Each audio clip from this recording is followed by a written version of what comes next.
برنامج المقالب المعروف زكية زكريا مبارك كان بيؤمر ان اشارات البرنامج كلها تروح له قبل عرضها في رمضان بيومين، والسبب عمرك ما تصدق. تبدا الحكايه لما كان طارق نور منتج برنامج زكية زكريا في اليخت بتاعه، وكان بيستجم وفي رحله بحريه، وفجاه وهو قاعد في اليخت عادي حوطته قوات حرس الحدود، واتفاجئ واتخض جدا. يا ترى عايزين ايه؟ وافتكر ان هو في مشكله كبيره وخلاص هيلبس الحديد فيه. واول ما طلع حد من القوات في اليخت ساله طارق نور وقال له هو في ايه كل ده؟ هو انا عملت ايه؟ رد عليه وقال له عندنا امر من مبارك اننا نصادر شرايط برنامج زكية زكريا قبل عرضها في رمضان بيومين. وقتها طارق نور اتصدم وساله ليه كل ده؟ ده برنامج كوميدي وما فيهوش اي مشاكل. ساعتها طارق نور سمع رد ما توقعوش. لو وصلك الفيديو اعمل لايك وشير واكتب في تعليقات انه وصلك، لان بتواجهنا ازمه في انتشار الفيديوهات. بيكمل حكايه طارق نور في شهادته وبيقول ان انا اتفاجئت بقوات الحرس دول جايين اليخت وطالبين شرايط برنامج زكية زكريا، وعرفت منهم ان هم قبل ما يجوا لي راحوا الشركه عندي في الدقي وحاصروا الشركه، ووفد المكتب مبارك بنفسه راح الشركه وطلب هناك من الموظفين ان هم ما يسلموهم شرايط برنامج زكية زكريا قبل عرضها في رمضان بيومين من بدايه الشهر الكريم. وقتها الموظفين رفضوا ان هم يسلموا اي شرايط لان شرايط البرنامج ده ما ينفعش تخرج الا باذنه. وبيقول طارق نور ان هو فعلا اتحرك مع القوات للقاهره وراح المكتب عنده وسلمهم النسخه الكامله للموسم كله، وعرف وقتها السبب. والسبب ده ما توقعوش طارق نور خالص، ان مبارك كان مغرم ببرنامج زكية زكريا وكان بيحب يتفرج عليه، خاصه لما يروح شرم الشيخ يقضي اجازه يفصل بيها عن مهامه. لكن السؤال دلوقتي ايه اللي يخلي برنامج زكية زكريا عايش لغايه دلوقتي وبقوته وكلنا فاكرينه؟ بيجاوب على السؤال ده ابراهيم نصر في شهادته وبيقول ان البرنامج ده قوته انه كان واقعي وما فيهوش اي فبركه ولا اهانه لاي حد، ومن كتر ما هو واقعي كان في مشاكل بتقابلهم في التصوير. يعني ابراهيم نصر بيحكي وبيقول ان مره كان عامل دور زكية زكريا ودخل على جزار عشان يعمل فيه المقلب، وكان ساعتها شخصيه تقاوي خدت اللحمه ومشي. وقتها ابراهيم نصر بيقول انا اتكلمت مع الجزار ده بشخصيه زكية زكريا، لكن لقيته اتجنن عليا ومسكني وحطني في الثلاجه ورفض يخرجني.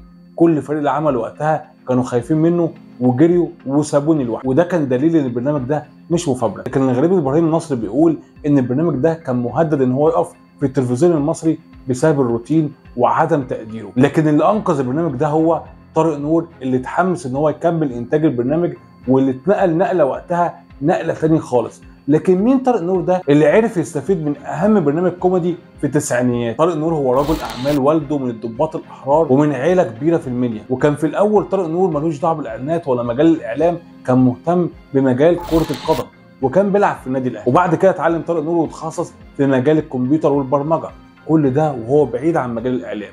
لكن اللي قربه من مجال الاعلام والاعلان ان هو كان بيلعب موسيقى وكان بيعزف في الاذاعه.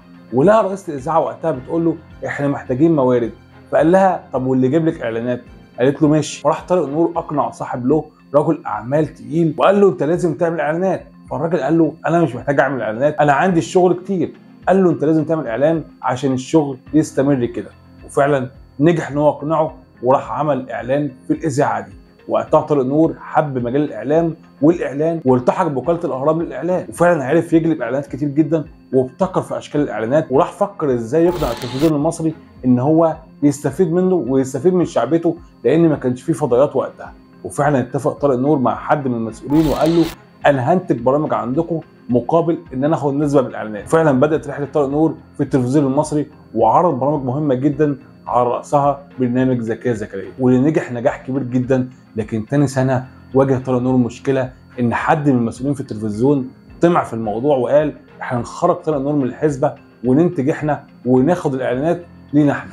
وفعلا خرج طارق نور بره اللعبه، وقتها كان في ازمه كبيره. بيقول طارق نور انا كنت في مشكله مش عارف اعمل ايه، كنت معتمد على دخل 60% من الدخل بتاعي في السنه على التلفزيون المصري. وقتها فكرت انا ليه ما اطلعش بقناه خاصه ليا، قناه القاهره والناس، وتبقى بتاعتي، بس المشكله مش هينفع اطلعها طول السنه. فقررت ان اطلعها شهر رمضان بس وتنتهي مهمتها بعد شهر رمضان. وفعلا طلعت القناه في شهر رمضان وحطيت فيها برامجي ونجحت نجاح كبير، رغم ان كل الناس وقتها قالوا لي انت مجنون عشان تطلع قناه واحده كامله في شهر واحد، ازاي تضمن المشاهدين يجوا لك ويسيبوا التلفزيون؟ لكن فعلا رهاني كان صح. لكن دايما لما نتفرج على برنامج زكية زكريا لازم نقارنه باهم برنامج دلوقتي للمقالب، وهو برنامج رامز جلال اللي نجح رغم كل الانتقادات انه يكمل لغايه دلوقتي رغم اي انتقاد له. فكره انه يكمل 12 سنه ده معناه ان في سر ورا النجاح، والسر كشف رامز جلال في حوار صحفي له وقال ان المايسترو البرنامج ده هو المنتج وصاحبه عبد الله بالفتوح اللي لعب نفس دور طارق نور اللي لعبه مع ابراهيم نصر. وبيقول رامز جلال ان اهم افكار البرنامج دي كانت دايما تطلع بناء على ورشه بعملها مع صديقي المنتج عبد الله بالفتوح اللي بعتبره اخ وشريك نجاح، وبتبدا الورشه طول السنه بمناقشه اهم الافكار الجديده اللي ممكن نطلع بيها ونجذب المشاهدين. واول ما نستقر على الفكره تيجي المرحله الثانيه، مرحله اختيار النجوم ومين اللي يقدر يعمل مشاهدات اكبر في ظل المنافسه الكبيره. وبمرور الوقت نجحت برامج رامز جلال رغم كل الانتقادات. فضل رامز جلال مكمل حتى الان، وصديقه عبد الله بالفتوح كلمه السر ورا نجاحه امتد نجاحه لمجال الدراما، وانتج اهم مسلسلات في رمضان الحالي وهم مسلسل اعلى نسبه مشاهده ومسلسل اعمال شقه، وده لان سر نجاح اي عمل درامي الناس اللي بتقف خلف الكاميرا. في نهايه الفيديو هل انت شايف ان رامز جلال نجح ينافس برامج ابراهيم نصر وزكيه زكريا بالتحديد ولا لا؟ شاركونا برايكم في التعليقات، ولو عجبك الفيديو اعمل لايك وشير، وتابعونا على صفحتنا على الفيسبوك وقناتنا على اليوتيوب وقناتنا على التيك توك.